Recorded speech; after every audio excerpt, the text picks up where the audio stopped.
Annyeonghaseyo, Chinguya. Nandito kami ngayon sa hotel kung saan dito talaga kami nagbo-book ni Koreano. At pagkatapos nga namin mag-book, ay nag-order na kami ng Jollibee at gutom na yung tatlo.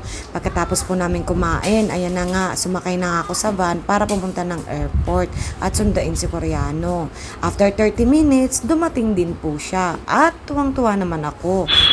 2 buwan din na nakalipas at nagkita ulit kami ni Koreano. Pagkatapos ko nga siyang sinundo, ay pumunta kami sa restaurant para uminom at kumain.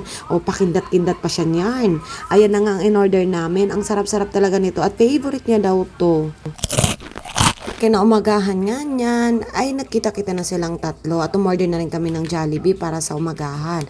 Pagkatapos namin kumain, pumunta na nga kami sa SM at namili ng mga gamit ng mga bata. Binila na rin si Sejo ng laptop. Ewan ko ba bakit kailangan pa ng laptop samantala naman kami dati. Bago ako magkaroon ng baon, nagtitinda muna ako ng tinapa. Oh no. Ang swerte na talaga ng mga kabataan ngayon kung ano-anong gadgets na ang lumalabas. Ayan na nga at dinedemo na ni Koreano ang laptop kay Sejo.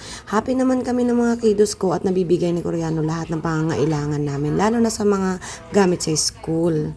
Pagkatapos nga niyan ay kumain na kami ng Burger King at nagutom nga tong kakakwento-kwento namin tatlo. Katapos nga namin ng umagahan ay umalis na rin kami para kumain sa labas. Umorder na rin kami ng crabs at nag-crave nga ang kapatid ko ng crabs. Diyos ko po, napakamahal nito pag ito bibilhin mo sa sarili mong pera. Oh yeah. Tapos nga namin kumain ng tanghalian, ay kumain na rin kami ng hapunan at nag-crave nga si Koreano ng sangyupsal.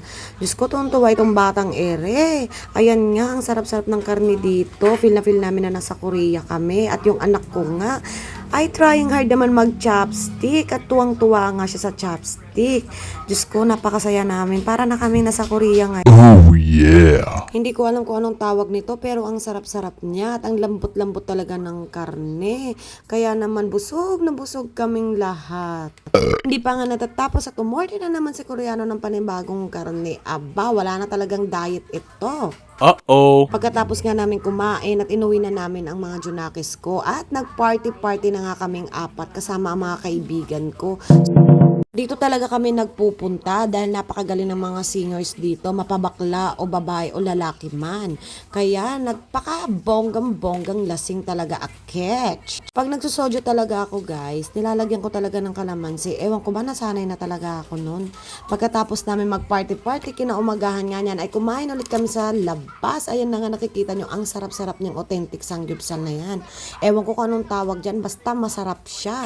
Ito na yung pinakamalungkot na part guys, dahil uuwi na si Koreano. Hinatid ko na nga siya sa airport at kitang-kita naman malungkot na malungkot ang face niya. See you again. I love you. Sarangheyo. Bye-bye.